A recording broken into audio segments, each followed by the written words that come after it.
ചാനലിലേക്ക് സ്വാഗതം. ഇന്ന് ഞാൻ വന്നിരിക്കുന്നത് ഒരു ഹെൽത്തി സ്നാക്കിൻ്റെ റെസിപ്പി ആയിട്ടാണ്. എള്ളും അവലും നമ്മുടെ വീട്ടിലുള്ള ഐറ്റംസ് കൊണ്ട് തന്നെ ഉണ്ടാക്കാൻ പറ്റുന്ന നല്ലൊരു സ്നാക്കാണ്. എളുപ്പത്തിൽ തയ്യാറാക്കി എടുക്കാനും പറ്റും. അപ്പോൾ നമുക്കിത് എങ്ങനെയാണ് തയ്യാറാക്കുന്നതെന്ന് കണ്ടു നോക്കാം. എള്ളിന് ഒട്ടേറെ ഗുണങ്ങളുണ്ട്. എല്ലാവർക്കും അറിയുന്നുണ്ടാവും, എങ്കിലും അറിയാത്തവർക്ക് വേണ്ടിയിട്ടൊന്ന് പറയാം കേട്ടോ. ഇതിൽ iron, calcium, magnesium, phosphorus, vitamin B12 എന്നിവയെല്ലാം ധാരാളം അടങ്ങിയിട്ടുണ്ട്. എല്ലുകളുടെ ബലത്തിനും അതുപോലെ തന്നെ പല്ലിനും ഒക്കെ വളരെ നല്ലതാണ്. രക്തക്കുറവുള്ളവർക്കെല്ലാം എള്ള് പതിവായിട്ട് കഴിച്ചാൽ അതെല്ലാം പരിഹരിക്കാൻ സാധിക്കും.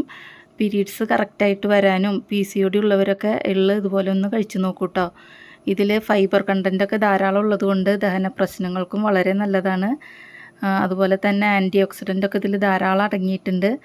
അതുകൊണ്ട് ക്യാൻസറിനെ ചെറുക്കാനും ഇതിന് കഴിവുണ്ട്. നമ്മളിവിടെ എള്ള് 1 കപ്പാണ്